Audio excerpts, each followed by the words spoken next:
Ragnar's snake pit is visually unforgettable, yet no contemporary record places him inside one. The famous execution emerges only after the historical people surrounding it have already passed into distant memory. Following the story chronologically reveals an expanding legend built around a stubborn absence. King Ælla of Northumbria is historically attested, and Scandinavian armies did conquer York during his troubled reign. What is missing is any 9th century witness connecting Ælla, Ragnar Lothbrok, and a pit of venomous snakes. The gap does not automatically make the episode impossible, but it determines what historians may honestly claim. Northumbria in the 860s was divided by rivalry between Ælla and the deposed King Osbert. The Anglo-Saxon Chronicle describes a great Scandinavian army arriving in England and later moving into Northumbria. York fell in 866 while the kingdom's internal conflict weakened coordinated resistance. Ælla and Osbert then joined forces, attacked the occupied city, and were killed in 867.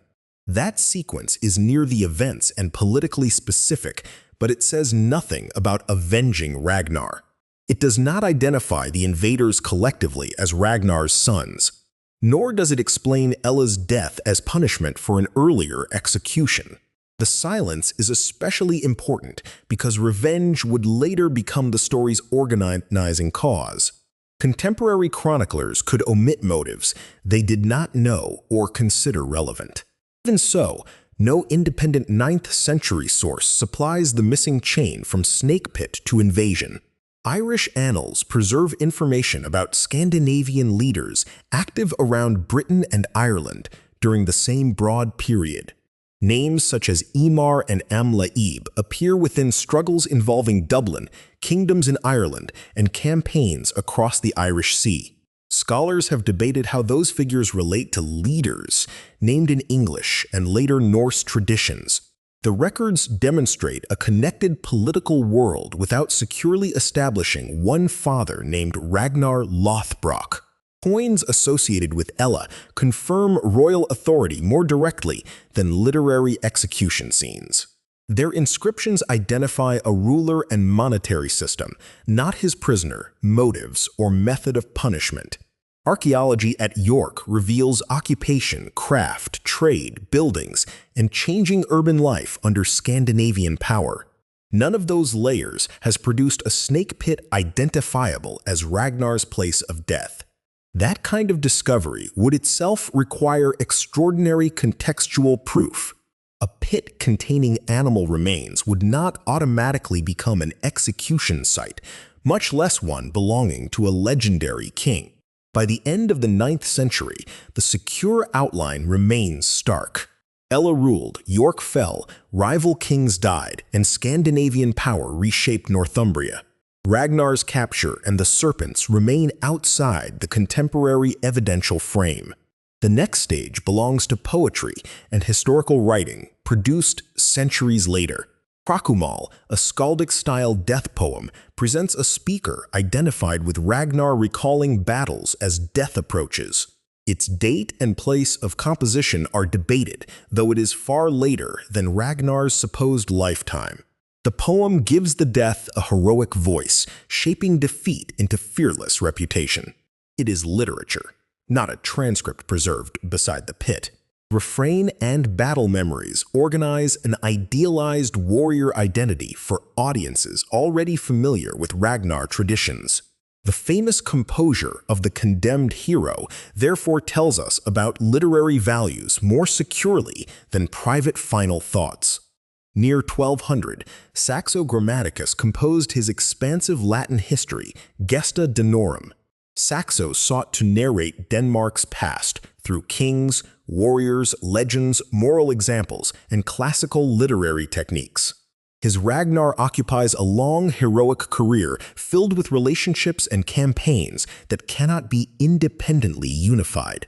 Within Saxo's account, Ælla captures Ragnar and has him cast among snakes. Protective clothing initially complicates the execution before the story moves toward his death. That physical detail gives the episode a memorable logic rather than proving an authentic penal procedure. Saxo wrote several centuries after 9th century Northumbria and within a Danish political and literary environment. He may preserve older oral or written traditions, but their earlier forms cannot be recovered confidently. His narrative also turns Ragnar's fate into a dynastic hinge leading toward vengeance by the sons. Cause, punishment, and succession become tightly joined in a way the Anglo-Saxon Chronicle never indicates. Later, Icelandic prose develops the pattern through Ragnar's Saga Lothbrok and the Tale of Ragnar's Sons. These works survive in manuscripts later still, although some traditions they contain may predate their written forms. They connect Ragnar's distinctive clothing, marriages, sons, capture, and death within a coherent legendary biography. The snake pit becomes the chamber where identity is tested and future revenge is activated. Ælla initially lacks certainty about his captive, adding recognition and concealed status to the drama. Such scenes create narrative causation, but they do not function as independent administrative reports. Texts that share a tradition cannot be counted as separate eyewitnesses merely because their details differ.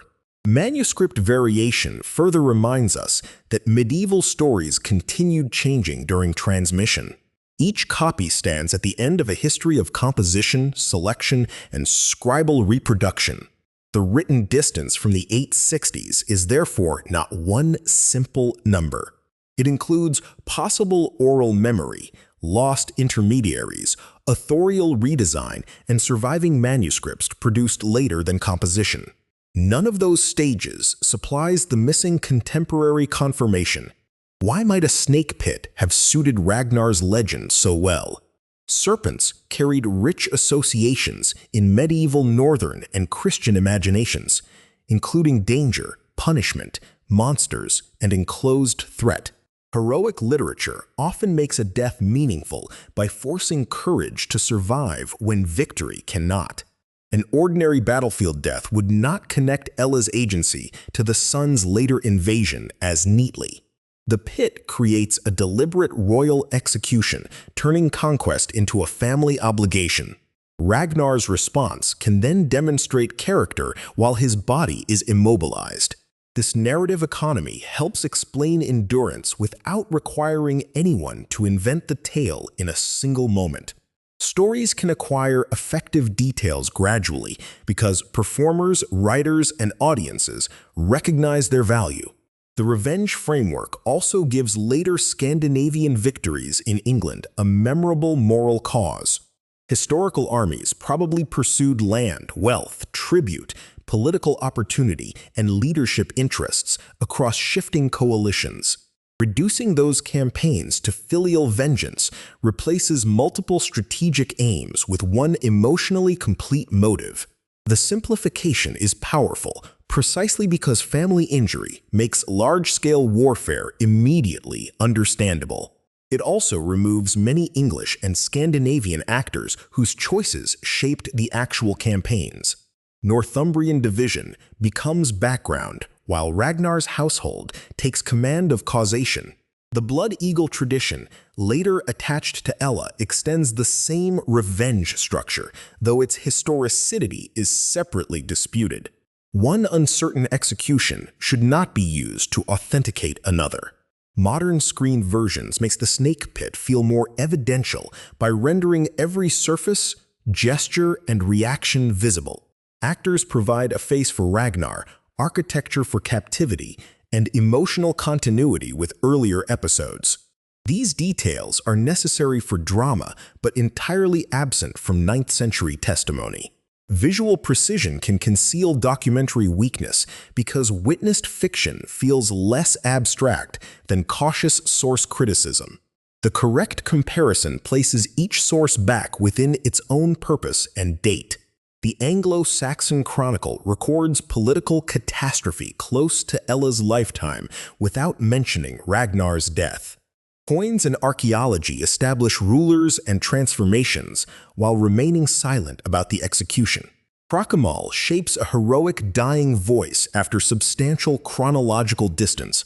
Saxo and Icelandic prose provide full narrative machinery in the High Middle Ages. Together, the later works prove that the snake pit tradition became important. They do not prove that snakes killed a historical Ragnar in Northumbria. Could the tale preserve a genuine event omitted from surviving annals? Yes, because early medieval records are incomplete and many deaths went undescribed. Possibility becomes probability only when supported by evidence beyond the story's own later repetition. No known Northumbrian legal text identifies snake pits as a documented royal execution practice. No securely located remains have been identified as Ragnar's body. Most fundamentally, historians cannot first establish that every deed attributed to Ragnar belonged to one historical man. The evidential center is therefore missing on both sides, prisoner and execution. A discovery capable of changing the judgment would need unusually strong context. An authenticated 9th century text naming Ragnar, Ælla, and the method would provide the clearest advance. Even then, scholars would examine authorship, date, language, transmission, and independence from later tradition. Without such a find, responsible history stops before the pit while literary history follows the story inside. That boundary preserves the saga's cultural importance without disguising it as contemporary reporting. The snake pit explains how later audiences wanted Ragnar to die, defiant, recognizable, and avenged. Ælla's reign and York's conquest remain established events surrounding an empty biographical center. The serpents fill that center magnificently in literature, but the 9th century evidence never places them there.